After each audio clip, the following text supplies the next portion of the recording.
Hi, today I'm going to talk about a very interesting and a very common condition which affects more than millions of individuals. I'm talking about osteoarthritis. Osteoarthritis में आपके कोई भी joints affects हो सकते हैं जैसे कि hand, shoulder, hip या मोस्ट कॉमनली जो अफेक्टेड पार्ट होता है वो है नी। तो आज हम इस वीडियो में नी ऑस्टियोआर्थराइटिस के बारे में बात करेंगे। आज के वीडियो में हम देखेंगे कि ये होता क्यों है और कैसे हम इसे अर्ली स्टेज या सीवियर स्टेज में जाने से इसे रोक सकते हैं।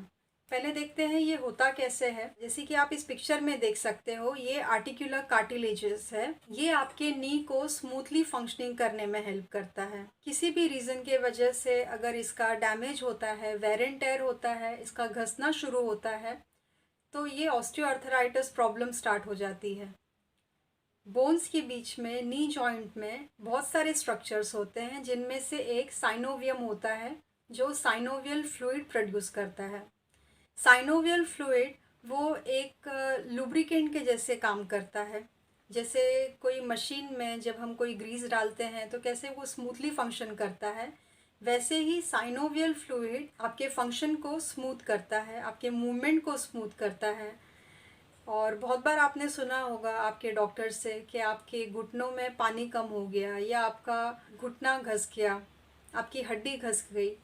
तो वो और कुछ नहीं है, आपका कार्टिलेज है, उसका वेयर एंड टेयर होना, उसका घसना।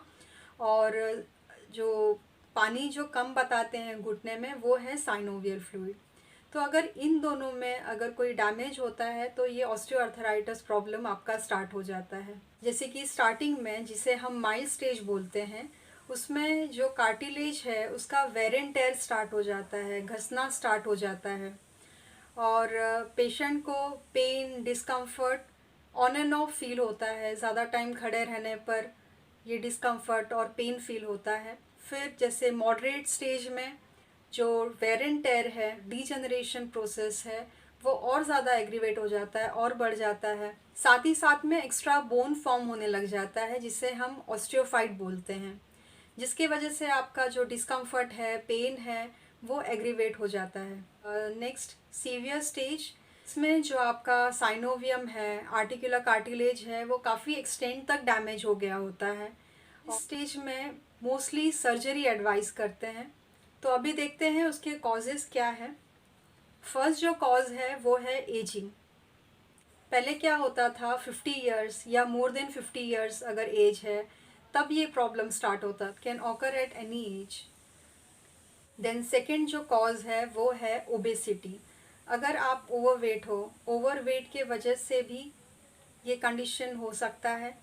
जो पूरा लोड है बॉडी का वो आपके नी पर आता है और अगर लोड आने से जो कार्टिलेज है वो डैमेज हो जाता है, जिसके वजह से ये प्रॉब्लम होने के चांसेस बढ़ जाते हैं। थर्ड इम्पॉर्टेंट कॉज जो है वो है हेरिडेटरी। फैमिली में किसी को अगर ये कंडीशन है, ये प्रॉब्लम है, तो भी पॉसिबिलिटीज़ बढ़ जाती है। फोर्थ जो कॉज है वो है मैकेनिकल। अगर किसी भी ट्रॉमा के वजह से अगर घुटने में अगर चोट लगी है और अगर आपका कार्टिलेज डैमेज हुआ, साइनोवियम डैमेज हुआ, तो उस वजह से भी ये प्रॉब्लम होने के चांसेस बढ़ जाते हैं। अब देखते हैं कैसे इसे अर्ली या सीवियर स्टेज में जाने से रोक सकते हैं। एक्सरसाइज, प्रॉपर स्पेसिफिक नी एक्सरसाइज अगर आप करते हो तो जो आपके नी के अराउंड जो मसल्स है वो इतने स्ट्रांग हो जाते हैं कि वो आपके बोन को सपोर्ट कर सकते हैं।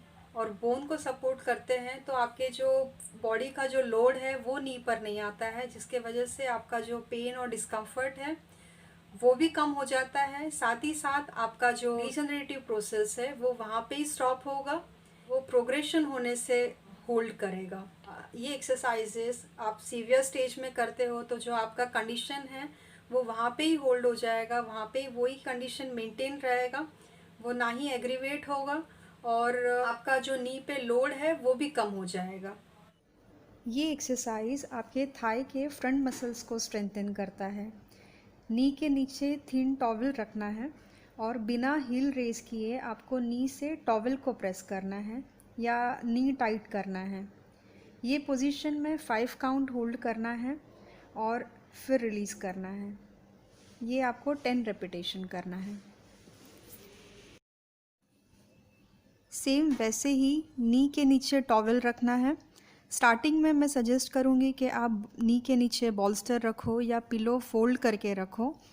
अब नी बिना मूव किए हील ऊपर के डायरेक्शन में उठाना है।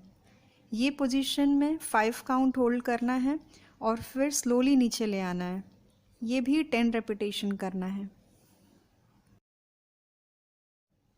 इस एक्सरसाइज से आपका back of thigh muscle strengthen होंगे। इसमें आपको स्ट्रेट लेटना है और स्लाइटली लेग बेंड करना है। अब आपको आपका हील नीचे की तरफ फ्लोर की तरफ प्रेस करना है। मेंटेन रखना है 5 काउंट और फिर रिलीज़ करना है। ये भी आपको 10 रेपिटेशन करना है।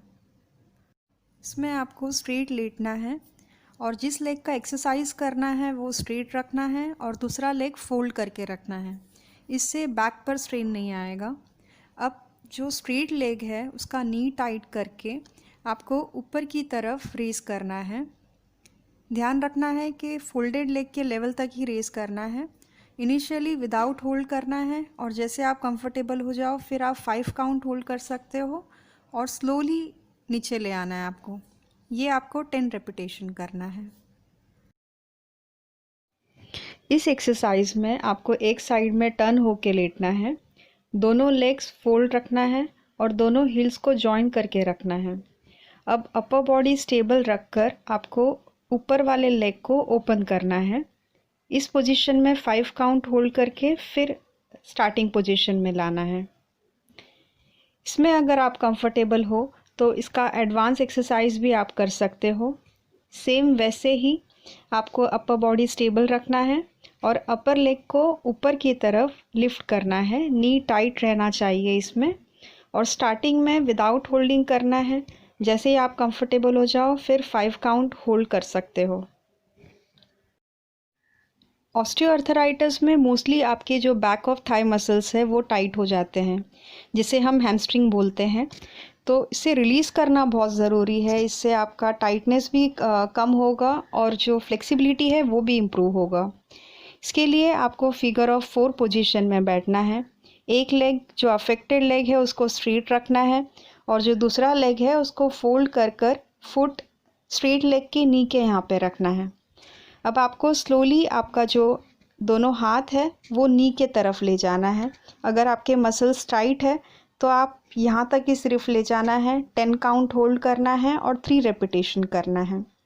अगर आपके मसल्स उतने टाइट नहीं हैं तो आप स्लोली आपका दोनों हाथ एंकल की तरफ ले जाना है और 10 काउंट होल्ड कर 3 रेपिटेशन करना है। इससे आपको स्ट्रेच फील होगा और मसल्स भी रिलीज़ होंगे। Do these exercises at least once a day. If not possible, then at least thrice a week or 4 times a week.